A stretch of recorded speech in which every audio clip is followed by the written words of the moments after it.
The road to the farmhouse was a ribbon of cracked asphalt and gravel, winding through fields that had once been golden with rice but now lay parched under the relentless sun.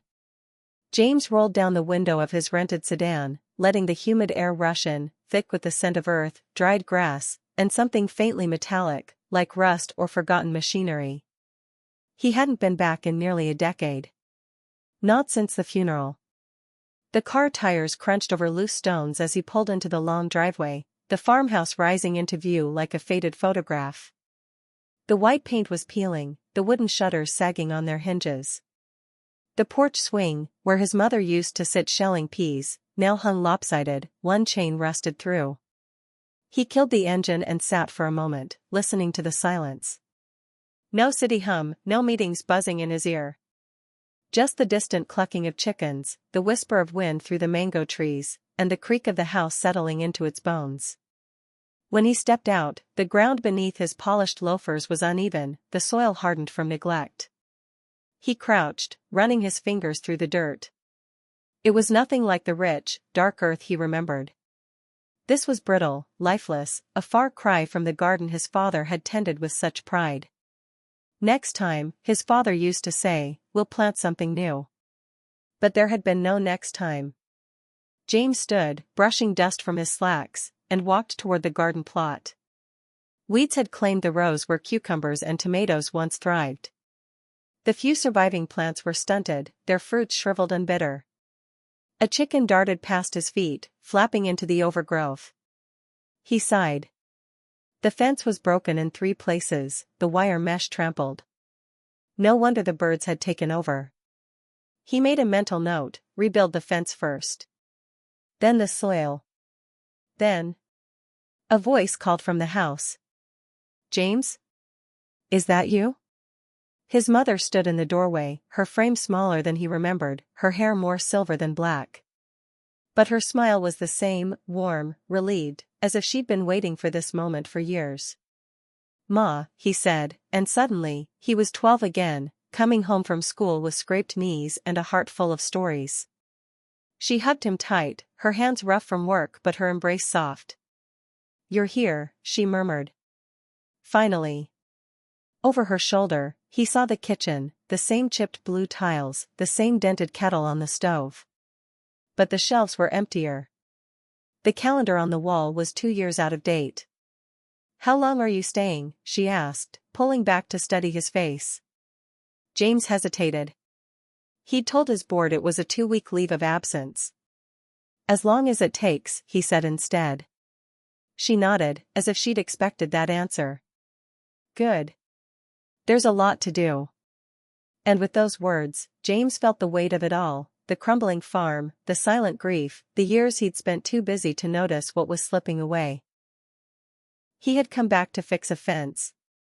But maybe, just maybe, he was really here to rebuild something else.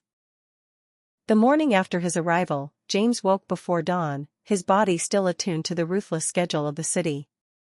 But instead of reaching for a phone buzzing with emails, he found himself staring at the ceiling, listening to the unfamiliar symphony of roosters crowing and the soft rustle of wind through the banana leaves outside his window.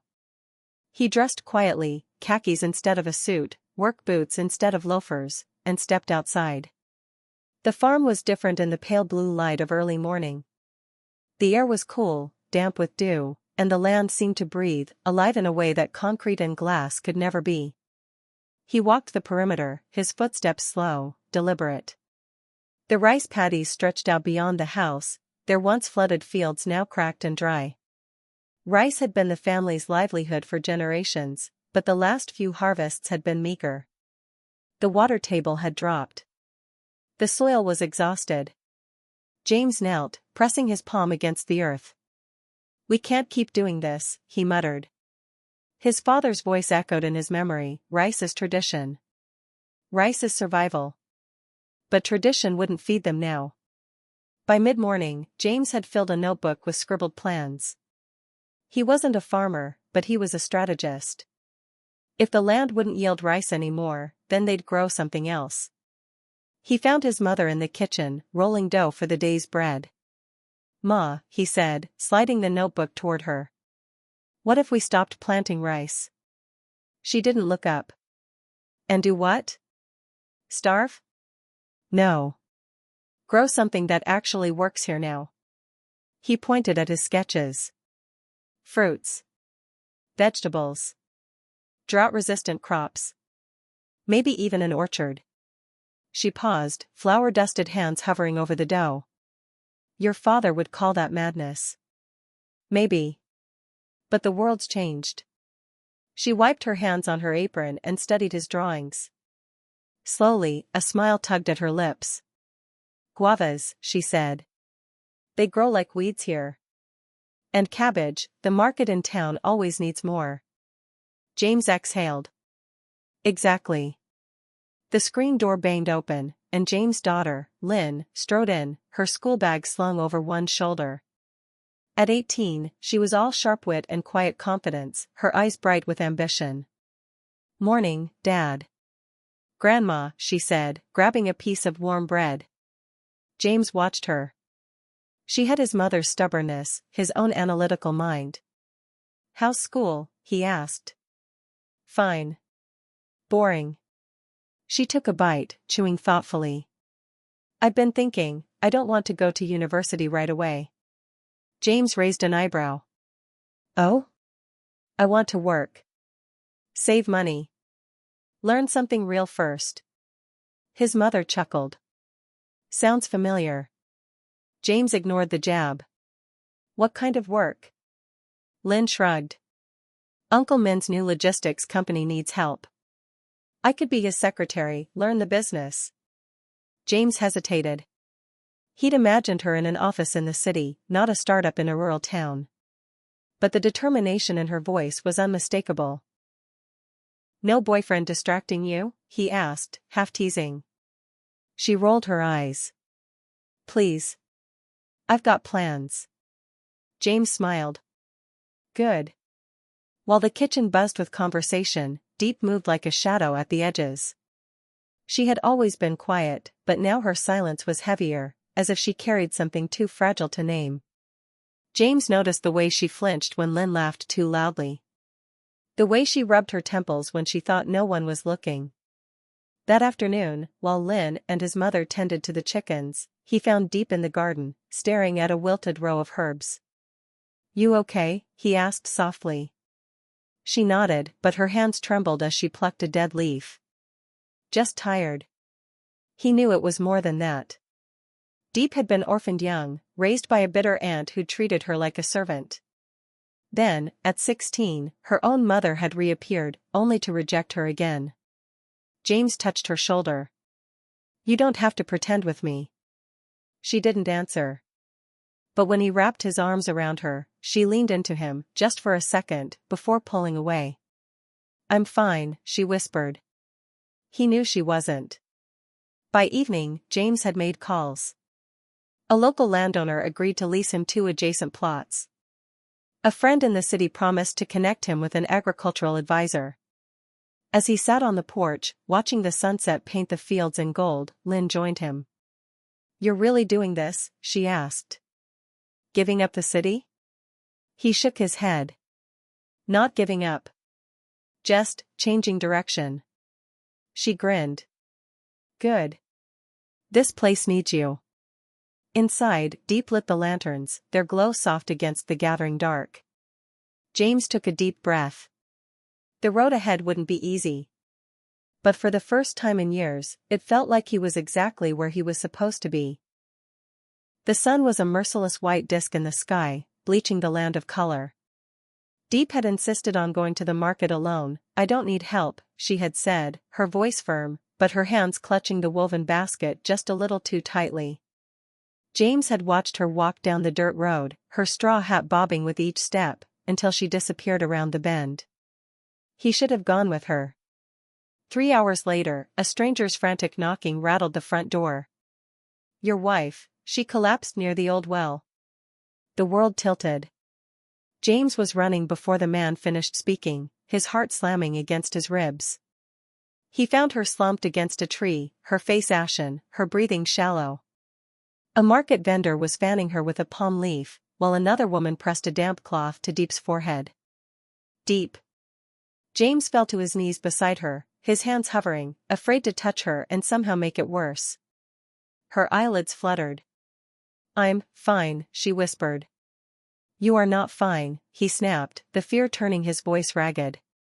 The vendor, an older woman with sun-cracked lips, shook her head. "Dehydration. The heat today, it's stealing souls." James lifted Deep into his arms. She weighed nothing. When had she gotten so thin? Back at the house, James hovered as his mother and Lynn stripped Deep of her sweat-drenched clothes, sponged her down with cool water, and forced her to sip salted lime juice. "She needs a doctor," James said for the third time. "I don't need one," Deep murmured from the bed. "You passed out in the middle of the road." "It was just the heat." "It's never just anything with you." The words burst out of him, raw and unguarded. "You always say you're fine, but you're not. You haven't been fine for years." Deep turned her face away. His mother shot him a warning look. "James."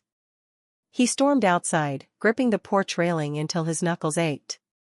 That night, James lay awake, listening to Deep's uneven breathing. Every time it hitched, his own lungs seized. At dawn, he drove to the next town and returned with a bicycle, a sturdy, second-hand thing with a wide seat and a basket for groceries. He presented it to Deep like a peace offering. She stared at it, then at him. "What's this for?" "So you don't have to walk in the heat." "I don't need." "Please," he interrupted, his voice breaking. "Just, let me do this." For a long moment, she said nothing. Then, softly, "I don't know how to ride one." James blinked. "What?" "I never learned." The admission gutted him. How many things didn't he know about her? "Then I'll teach you," he said. They waited until sunset, when the air was cooler. Deep gripped the handlebars like they might bite her. James steadied the bike, one hand on the seat, the other on her back. "Just pedal." "I won't let go." She tried. She wobbled. She nearly toppled twice. But on the third try, she managed a few shaky meters before braking hard, her laughter bubbling up in startled bursts. James hadn't heard her laugh in months. "Again?" he asked, grinning. She nodded, breathless. Later, as they sat on the porch sharing a mango, Deep spoke without looking at him. "I didn't tell you, but I've been getting dizzy for weeks." James went very still. "I thought it would pass," she continued. "But then you collapsed," he finished, his throat tight. She nodded. "We're seeing a doctor tomorrow," he said. No room for argument. This time, Deep didn't protest. The clinic smelled of antiseptic and jasmine tea. Deep sat stiffly on the examination table, her fingers knotting in her lap. James stood beside her, his hand on her shoulder, part comfort, part anchor, as if he could keep her from slipping away through sheer will. The doctor, a wiry man with kind eyes, flipped through Deep's test results. His silence stretched too long. "Well?" James finally asked, his voice rough. "Anemia. Severe." The doctor tapped the paper. "Her iron levels are dangerously low. And her blood pressure, it's no wonder she fainted." James exhaled sharply. "That's all?" "Just anemia?" "It's not just anything," the doctor corrected gently. "Her body's been running on fumes. But with the right treatment, she'll recover." He turned to Deep. "You've been pushing through pain for a while, haven't you?" Deep's gaze dropped. James' chest ached. "All those times she said she was fine." The doctor handed them a list: iron supplements, leafy greens, rest. Then he added, "And no more hiding symptoms. Pain is a messenger, not a weakness." Deep nodded, but James saw the doubt in her eyes. For a woman raised to endure silently, asking for help felt like failure. On the drive home, James pulled over at a roadside stall and bought 2 coconuts. They drank the sweet water in silence, watching farmers bend over emerald rice shoots. "I'm sorry," Deep whispered. James turned to her. "For what?" For worrying you. For not taking care of myself. He took her hand. Let me worry. That's my job. Back home, James threw himself into the land with frenetic energy. He repaired the fence, tilled the soil, and planted seedlings, not just crops, but flowers. Marigolds for Diep, because she'd once mentioned they made her happy. Lynn and his mother joined in. Even Diep, despite James' protests, insisted on potting herbs near the kitchen. I need to do something, she said, and he relented. One evening, as they stood surveying their work, Lynn grinned. Look. The chickens haven't trampled anything in days. James laughed. Progress. A week later, Diep received a letter. Her mother, the one who'd abandoned her, had died. There was no inheritance, no apology. Just a lawyer's sterile notice. Diep read it once, then set it aside and kneaded bread dough with furious precision. James watched her shoulders tremble. Do you want to talk about it? He ventured. No, she said. Then, softer, yes. She spoke in fragments. The loneliness. The betrayal. The fear that she'd inherited her mother's coldness. James pulled her flour-dusted hands into his. You're nothing like her. You love too much, that's why you hide it. Diep's tears fell then, silent and freeing. Months later, the first guavas ripened. James plucked one, split it open with his thumbs, and offered half to Diep. The flesh was pink, fragrant, perfect. Sweet, she said, juice glistening on her lips. Yeah, he agreed, but he wasn't looking at the fruit. Around them, the farm hummed with life, bees in the lavender, Lynn laughing as she chased a chicken, his mother singing off-key in the kitchen. James slipped his arm around Diep's waist. We did okay, huh? She leaned into him. We're doing better than okay.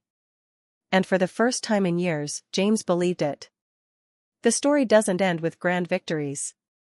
No sudden fortune, no miraculous cure. Just a family learning to bend instead of break.